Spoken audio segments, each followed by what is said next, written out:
Hello, and welcome back to History's Hidden Gems. In today's episode, we're diving headfirst, or perhaps ship first, into a little-known yet utterly brilliant moment of military ingenuity that has slipped through the cracks of mainstream history. Imagine this. The year is 1415. The setting, Ceuta, a wealthy Moroccan port that gleamed as a strategic maritime treasure on the buzzing Mediterranean trade routes. The Portuguese kingdom, under the reign of King João III, was a rising maritime power. But to establish true dominance, they needed a bold move, something to carve their name into the annals of history. So what did they do? They turned their sights on Ceuta, a walled city rich with culture, trade, and, most importantly, gold. But here comes the twist. Taking a heavily fortified city wasn't exactly a matter of simply knocking on the gates and saying, "Hey, we'd like to conquer you." They needed a strategy, something no one would see coming, and frankly, something unconventional. What the Portuguese devised next was a maritime ploy so ingenious, so outrageous, that it might sound like the plot twist of a Hollywood blockbuster. Stick around because you're not going to believe this story. Now let's set the stage. The Moroccan city of Ceuta was essentially a fortress perched on the Strait of Gibraltar. It served as a pivotal gateway for merchants who sailed back and forth between Europe, Africa, and beyond. From spices to exotic silks, Ceuta saw it all. Conquering such a place would mean controlling the Mediterranean trade, amassing unimaginable wealth, and asserting dominance like no other power in the region. But the Moroccan defenders weren't pushovers. These were seasoned warriors who had held Ceuta for generations. Their walls were impervious to most siege tactics of the time. Not to mention, their navy wasn't exactly lacking in manpower or weaponry. On top of that, Ceuta's geography worked in its favor.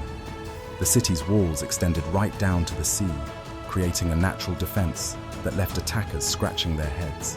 A traditional siege would have been a recipe for disaster. However, what the Portuguese lacked in brute strength, they more than made up for in brains. And herein lies the morsel of history we've lost in the folds of time. Enter Admiral João Gonçalves Zarco, a visionary maritime tactician whose name should be etched in every history book. Zarco suggested a strategy so wild it was dismissed more than once at the War Council. Instead of hacking away at the walls of Ceuta with cannon fire or risking carnage with a full frontal assault, the Portuguese decided to use barrels. Yes, you heard me right.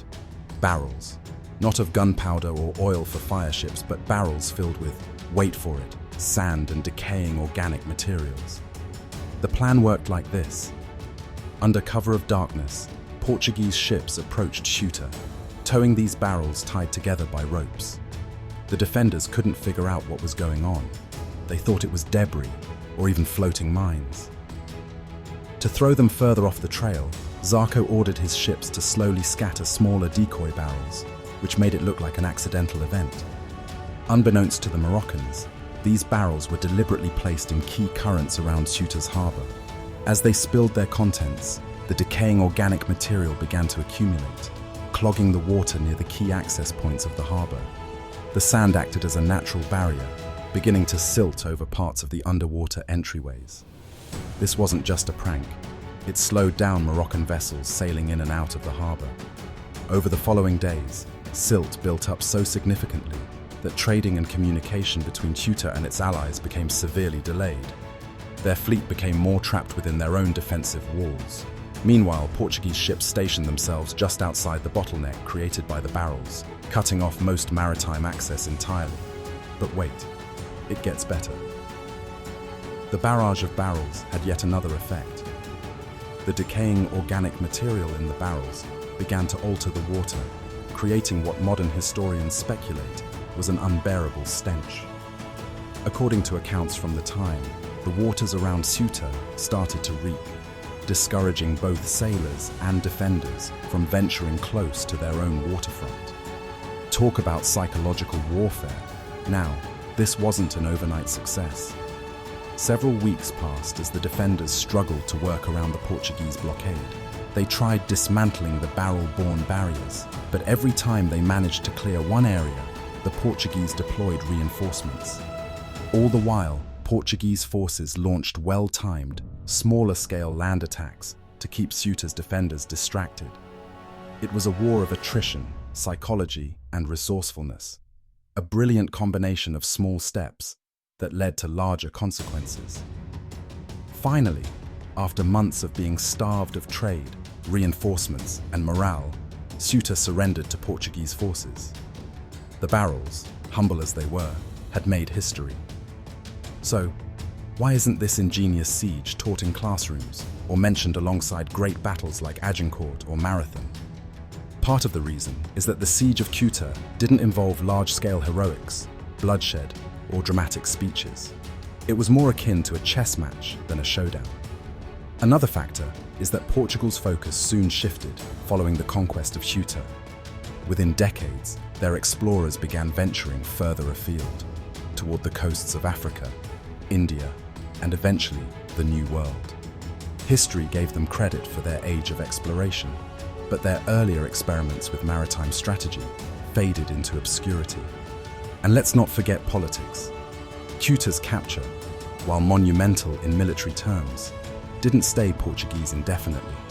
These territorial transitions, often messy and diplomatically dicey, can sometimes obscure earlier victories. What we're left with today is a fascinating gem of military ingenuity that deserves more recognition. Not every conquest is made by brute force. Sometimes history proves that ingenuity wins the day. So there you have it, the story of how a handful of barrels, some rotten material, and careful planning toppled one of the most fortified cities in the Mediterranean. If you enjoyed peeling back this hidden layer of history, don't forget to hit that like button and subscribe for more tales like this one. And as always, remember, history isn't just about dates and names. It's about the incredible stories that shape the world as we know it. See you next time on History's Hidden Gems. Until then, stay curious.